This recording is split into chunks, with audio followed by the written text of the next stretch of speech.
Supermarket menjadi salah satu bisnis retail yang sering kita kunjungi untuk membeli kebutuhan sehari-hari. Namun, pernahkah kalian bertanya-tanya bagaimana caranya barang-barang kebutuhan sehari-hari kita bisa sampai di supermarket terdekat? Jawabannya tentu saja datang dari produsen yang menjual barangnya ke supermarket tersebut.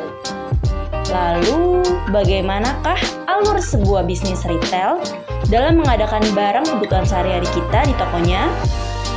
Nah, itulah yang akan kita pelajari saat ini, proses bisnis retail. Hal yang pertama kali kita akan pelajari yaitu mengenai definisi dari proses bisnis retail.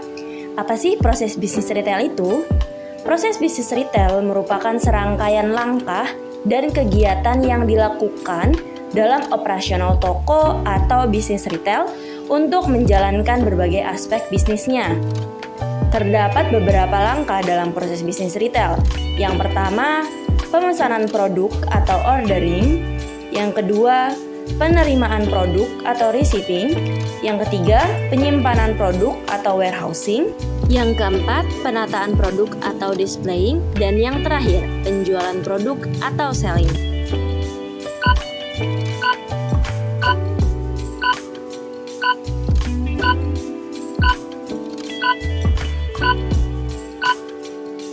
Ya, betul. Jawabannya ada 5. Kira-kira apa ya pentingnya proses bisnis retail bagi bisnis? Jawabannya, proses bisnis retail memainkan peran sentral dalam kesuksesan bisnis retail. Dengan memiliki prosedur yang terstruktur, pengecer dapat menjalankan operasi secara lancar, meningkatkan layanan pelanggan, mengelola persediaan dengan baik, dan membuat keputusan berdasarkan data yang akurat. Kelima langkah dalam proses bisnis retail ini saling berhubungan satu sama lain, bagaikan siklus hidup seekor kupu-kupu yang akan berlanjut terus-menerus, begitu juga dengan proses bisnis retail. Sehingga penting sekali untuk menjaga hubungan yang baik antara berbagai bagian dalam bisnis retail dan menjaga koordinasi serta komunikasi yang efektif agar proses bisnis retail dapat berjalan dengan sukses. Selanjutnya, kita akan membahas kelima langkah pada proses bisnis retail. Yang pertama, pemesanan produk atau ordering. Sebelum melakukan pemesanan, terdapat beberapa hal yang perlu dilakukan oleh bisnis retail. Yang pertama, identifikasi kebutuhan persediaan. Sebelum memesan produk, kita harus menganalisis penjualan sebelumnya. Manakah produk yang banyak dibeli oleh konsumen dan manakah produk yang jarang dibeli konsumen. Setelah itu, pesanlah produk yang sedang tinggi tren permintaannya oleh kalangan konsumen. Yang kedua, memilih pemasok. Pilihlah pemasok atau supplier yang dapat menyediakan produk dengan harga dan kualitas yang sesuai dengan bisnis kita. Pikirkan juga mengenai keuntungan yang akan kita dapat. Yang ketiga, proses pemesanan. Kita dapat melakukan pemesanan produk dengan pemasok melalui berbagai cara, seperti lewat telepon, email, atau sistem pemesanan online. Yang keempat, verifikasi dan konfirmasi. Pastikan jumlah pemesanan, harga produk, dan tanggal pengiriman benar dan telah di-ACC oleh pemasok.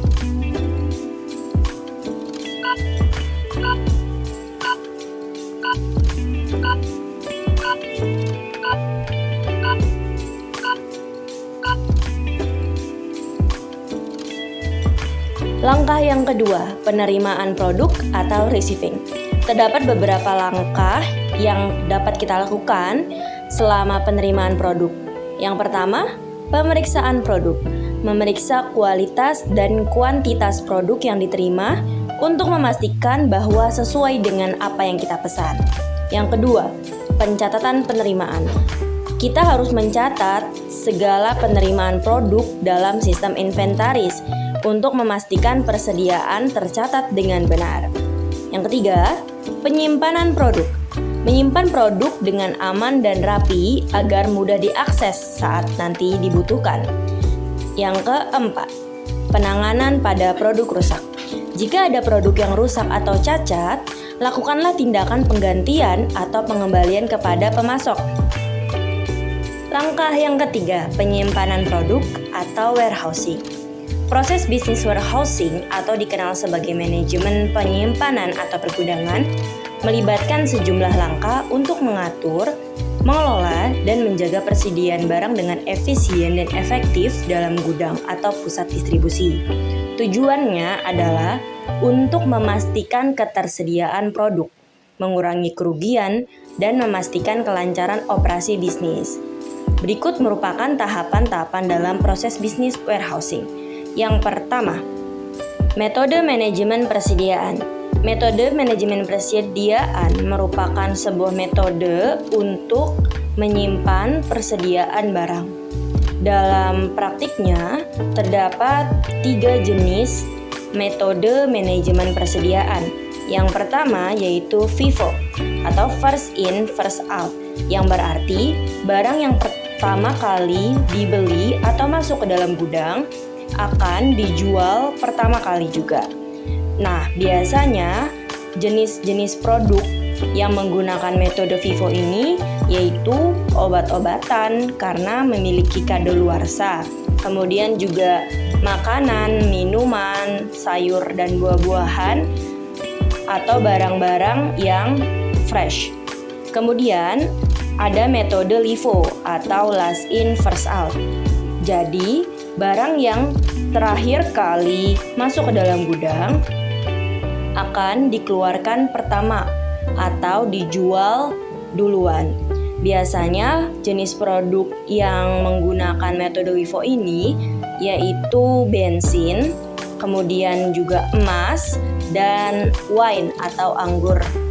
Dan yang terakhir, metode average atau metode yang menerapkan keduanya baik FIFO maupun LIFO karena produk yang dijual merupakan produk-produk yang tidak memiliki kadaluarsa seperti pakaian, kemudian barang-barang elektronik dan juga barang-barang kebutuhan rumah tangga.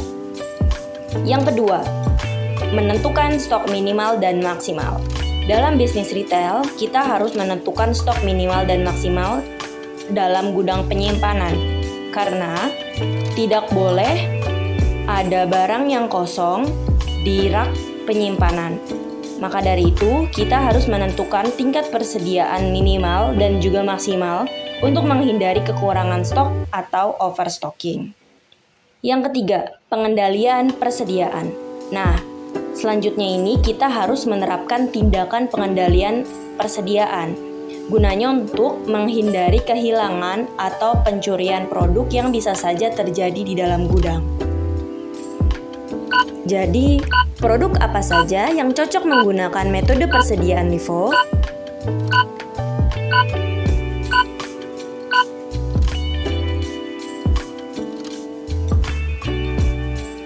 Langkah keempat, penataan produk atau display. Penataan produk dilakukan oleh bisnis retail untuk menata dan menampilkan produk-produk mereka secara menarik dan efektif di toko atau ruang penjualan. Tujuannya adalah untuk menarik perhatian pelanggan, mempengaruhi keputusan pembelian, dan menciptakan pengalaman berbelanja yang positif. Terdapat beberapa langkah untuk menata produk atau displaying. Yang pertama, pemilihan produk. Kita harus memilih produk-produk yang akan ditampilkan berdasarkan musim, tren, atau promosi di kalangan konsumen. Kemudian, memilih produk-produk yang unggul atau best seller agar dapat menarik perhatian konsumen. Langkah yang kedua, menentukan tata letak. Menentukan tata letak ruang penjualan yang efisien dan mengalir agar memudahkan pelanggan dalam bergerak mengambil produk-produk yang ingin mereka beli. Kita juga harus mengatur produk-produk dalam grup atau kategori yang logis dan mudah diakses oleh pelanggan. Yang ketiga, menggunakan teknik visual merchandising.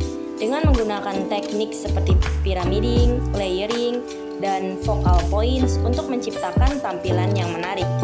Kemudian kita juga dapat menggunakan peralatan-peralatan seperti manekin, papan tulis, dan bingkai foto untuk menambahkan dimensi visual di toko kita. Yang kelima, penjualan produk atau selling. Penjualan produk adalah serangkaian langkah dan aktivitas yang dilakukan dalam rangka menjual produk atau layanan kepada pelanggan.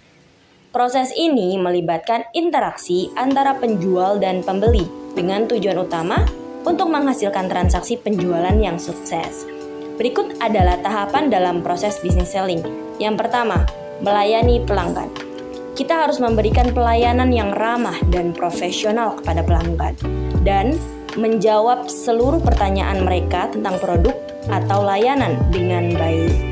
Yang kedua, menggunakan sistem POS atau sistem point of sale. Dengan menggunakan sistem point of sale di kasir, kita dapat memproses transaksi penjualan dengan cepat dan juga akurat. Yang ketiga, proses pembayaran. Kita harus memberikan beberapa pilihan untuk pelanggan dalam melakukan pembayaran, misalnya dengan menggunakan uang tunai, kartu kredit, e-wallet, QRIS, dan lain sebagainya. Yang keempat, mencatat laporan penjualan. Kita harus mencatat setiap transaksi penjualan dalam sistem. Hal ini agar kita dapat mengelola inventaris dan juga membuat laporan penjualan dengan mudah. Nah, itulah kelima tahapan proses bisnis retail. Menurutmu, manakah yang paling penting? Pemesanan atau ordering, penerimaan atau receiving, penyimpanan atau warehousing, penataan atau displaying, atau penjualan, selling.